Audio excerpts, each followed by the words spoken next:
Welcome back to another technical deep dive here in the debug zone. Today we're tackling a big question and breaking it down with insights from other users.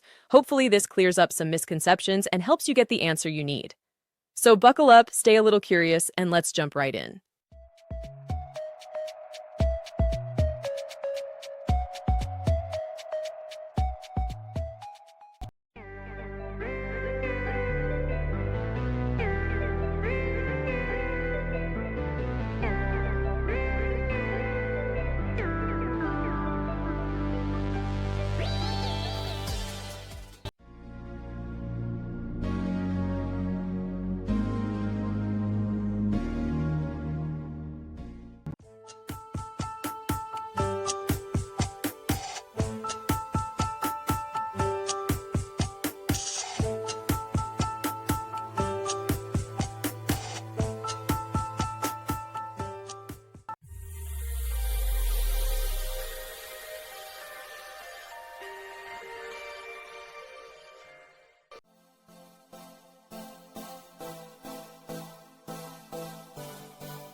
And that's a wrap.